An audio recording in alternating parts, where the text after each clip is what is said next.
I've got a 60-year-old Marvel comic book with two really cool first appearances in it. Let's take a look. Okay, what I have here, I just think is so cool. It's Tales of Suspense number 66 from 1965, featuring Iron Man and Captain America.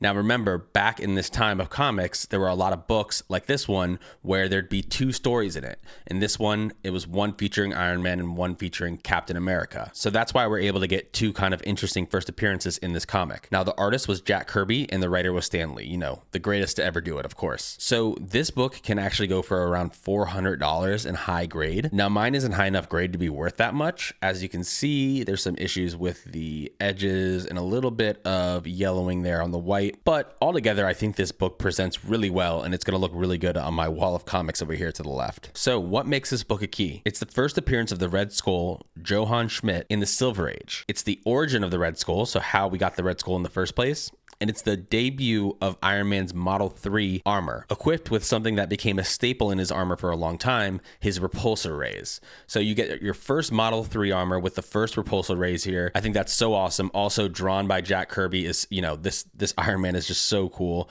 I love to see the classic Iron Man armor and how it develops over the years. And then here we've got the first appearance of the Red Skull in the Silver Age, which is also very, very cool. It's a classic situation we see here on the cover with Captain America being, held hostage by the Red Skull, only to, of course, escape. Now, let's talk a little bit about the Red Skull, Johann Schmidt. I'm just going to give a brief overview of who he is. He was basically a child born with a drunken, abusive father who would abuse his mother, and his mother ultimately died giving birth to him. His father then unalived himself, and he became an orphan. He lived in the streets for a long time, and eventually he would end up working at a hotel where Adolf Hitler came to stay. Because of his hard life, Johann had a general hate of humanity and sought out someone who could basically be his master and help him achieve power. Now, what happens with Adolf is that he's basically saying to this spy that failed him, oh, I could make anyone a perfect bad guy. We're going to say bad guy in the place of the name of their soldiers. I don't know. That might get me flagged. And I could turn the bellboy into a perfect bad guy. And he is referencing Johann.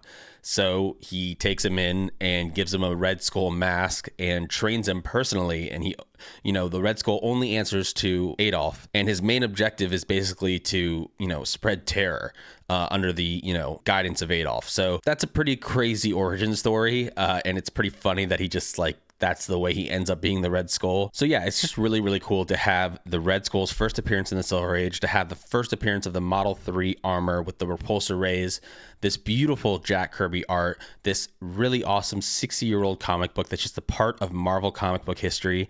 And I'm just super happy to have this book in my collection.